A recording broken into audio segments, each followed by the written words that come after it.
So now let's just kind of back up a little, and let's assume that we don't have our data sitting in SAP or Project Server or Primavera or one other tool, and we want to be able to just enter data directly in here. So the key thing that we've done is we've really made the user experience so that it's like a user entering in Excel, especially when they're starting to enter their hours or their FTEs. It is an enterprise class RPM, or resource portfolio management tool. So I go into the administration settings, and it's going to re-log in for me here because I've been paused, so just bear with it as it kind of logs in.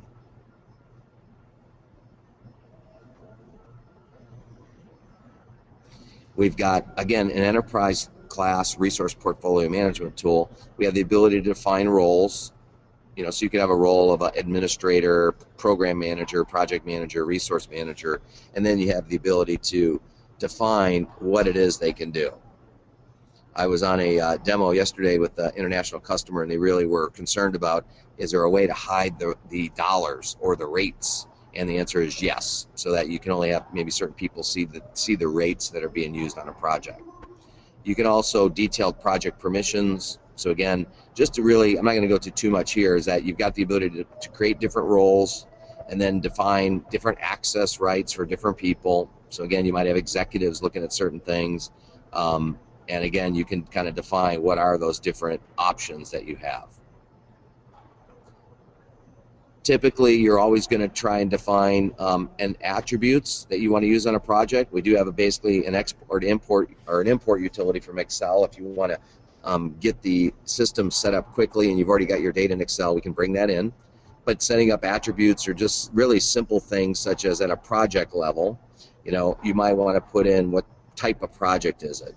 Maybe location or country, velocity, deadline dates, estimated costs. These are just all user-defined attributes that you can set. And you can set up, for example, let's call it project, I'll say location. Looks like we already got country, but I'm just going to say location. And I'm going to say it's a selection option, and you can basically put your selections in. So, USA, UK,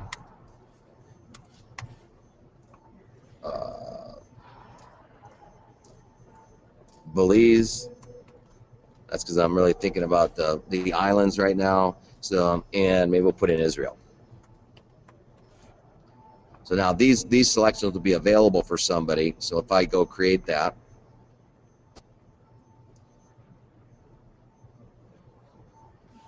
we can then use these to be able to associate them to our project.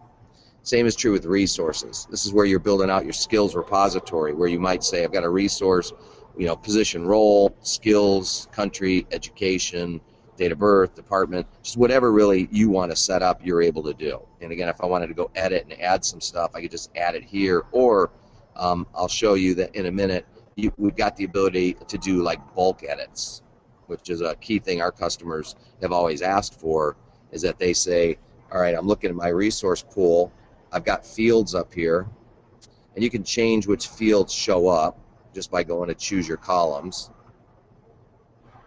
Maybe I want to add skills to my view. And also you have the ability to basically save the views. So you personally, you might have 3 or 4 different views on how you want to look at it, so you can just create your own views, the users can. And then also we've got the ability to do a bulk edit. So let's just say I'm selecting right now all these resources, and instead of being part of the engineering department, I want to say they're part of operations, and save it. And again, now what it's going to do is it changes it in bulk. So again, I really just wanted to show you that you got the ability to kind of make a lot of mods and edits really fast in the system. Okay, now we built out our resource pool. We've got our attributes built out. Just to let you know, I'm going to create some projects, but I do want to show you some other things that we've got to make it really quick to be able to make edits. So let's say, for example, you want to bulk edit, and bulk add people to projects. I'll pick a start date, pick an end date. It's going to then show me all the resources that we've got in the pool. And so you can say, you know, I know I've got to put Gerald and maybe Greg and, you know, maybe Ness and Ricky. I'm going to go allocate a percentage of their time to all these projects. So it brings me a really simple grid up, so I can say, well, Ricky, I want him to work 10% of his time on this one, you know, maybe 20% of his time on this one, 10%, 5%.